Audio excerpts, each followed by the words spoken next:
Hey buddies, I am Ajith Kumar. இந்தியாவில் பல்வேறு விதமான தண்டனைகள் இருந்தாலுமே இந்த தூக்கு தண்டனை வந்து அவ்வளோ எளிதாக கொடுக்கறது கிடையாது. மிகவும் ஒரு அரிதான வழக்குகளில் தான் தராங்க. இப்படி இருக்கும்போது மேற்கு வங்காளத்தில் திட்டத்தட்ட 7 பேருக்கு வந்து தூக்கு தண்டனை கொடுத்துருக்காங்க. அந்த வழக்கில் என்ன நடந்துச்சு, அதில் யாரெல்லாம் சம்மந்தப்பட்டாங்க அப்படின்னு சொல்லி முழு தகவலை நீங்கள் நம்ம பார்க்க போகிறோம். இந்த வீடியோ முழுசாக பார்க்கறது மூலயமா உங்களுக்கு ஒரு நல்ல கிளாரிட்டி கிடைக்கும் அப்படின்னு ஒரு நம்பிக்கையோட வாங்க வீடியோக்குள்ளே போகலாம். உன் பையன் என்ன சாதிச்சான்னு கேட்டா நான் என்ன சொல்றது? ஒரு நாள் வரும், உன் பையன் என்ன சாதிச்சாங்கிறத ஊரே வந்து உங்ககிட்ட சொல்லும். ஃபர்ஸ்ட் ஆஃப் ஆல், மேற்கு வங்க மாநிலம் ஹுக்ளி மாவட்டத்தைச் சேர்ந்தவர் தான் பிஷ்ணு மால். இவருக்கு வயது 23 ஆகுது. இவர் ஒரு இளம் பெண்ணை காதலித்து வராரு. இப்படி காதல் போயிட்டுருக்கும்போது ஒரு பிரபல ரவுடியான பிசால் தாஸ் அவர் வந்து அந்த இளம் பெண்ணை காதலிக்கிறதா போய் அந்த இளம் பெண்ணிட்ட அப்ரோச் பண்ணுறாரு.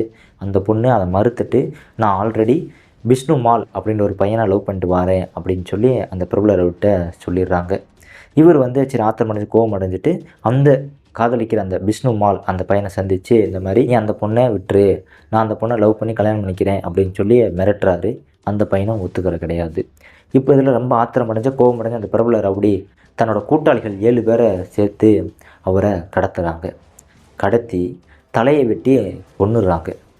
தலையை வெட்டி கொன்னது மட்டும் இல்லாமல் அவருடைய உடம்பை துண்டு சிறு சிறு துண்டுகளாக வெட்டி 6 கால்வாய்ன்னு சொல்லி பல்வேறு இடங்களில் தூக்கி எறிஞ்சிடுறாங்க. எரிஞ்சதுக்கு பின்னாடி இந்த வழக்கு வந்து மேற்கு வங்காளம் முழுக்க வந்து தீயா பரவுது, ஒரு சென்சேஷனல் நியூஸாக மாறுது. அப்போ அங்கே இருக்கக்கூடிய போலீஸ் ஆஃபீஸர் வந்து இன்வெஸ்டிகேட் பண்ணி இந்த விசால் தாஸையும் அவருடைய கூட்டாளிகள் 7 பேரை வந்து கைது பண்ணுறாங்க. கைது பண்ணி வழக்கு எண் 320/2020 என்ற முதல் தகவல் அறிக்கையை பதிவு பண்ணுறாங்க. இந்திய தண்டனை சட்டம் பிரிவு 302, 364, 201, 120B என்ற ஒரு பிரிவுகளின் கீழே இந்த வழக்கை பதிவு பண்ணுறாங்க. இது அங்கே இருக்கக்கூடிய மாவட்ட நீதிமன்றம் வந்து வழக்கை விசாரிச்சுட்டு வருது. விசாரணை வந்து முழுசாக முடிவடைந்து தீர்ப்பு வந்து 25 நவம்பர் 2024 தீர்ப்பு கொடுக்குறாங்க. என்ன அப்படின்னா, அந்த மொத்தம் 7 பேர், அந்த பிரபல ரவுடி உட்பட 7 பேருக்கு வந்து தூக்கு தண்டனை வந்து அந்த நீதிமன்றம் விதிச்சிருது.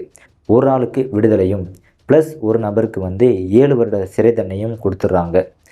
கிட்டத்தட்ட 7 பேருக்கு தூக்கு தண்டனை கொடுத்து வந்து அந்த இறந்த ஒரு பையனுக்கு ஒரு நீதி கிடைச்சதா நீதிமன்றம் கருதுது. மேற்கு வங்காளத்திலும் இந்த விஷயம் வந்து பரபரப்பு நியூஸாக போயிட்டுருக்கு. நீங்கள் என்ன நினைக்கிறீங்க? அந்த பையனுக்கு நியாயம் கிடச்சிருச்சு அப்படின்னு நீங்கள் நினைக்கிறீங்களா, இல்லை இவங்க அப்பீல் போய் வந்து இந்த தூக்கு தண்டனை கேன்சல் பண்ணுறதுக்கான சான்சஸ் இருக்குதுன்னு நினைக்கிறீங்களா? கிட்டத்தட்ட 234 பக்கங்கள் அடங்கிய ஒரு தீர்ப்பு இருக்குது. இந்த தீர்ப்பு நகலுடைய காப்பி வந்து நான் கீழே டிரைவில் போட்டிருக்கேன். அந்த லிங்க் வந்து கீழே கொடுத்துருக்கேன், பார்த்து தெரிஞ்சுக்கோங்க. தேங்க்யூ பண்டிஸ்.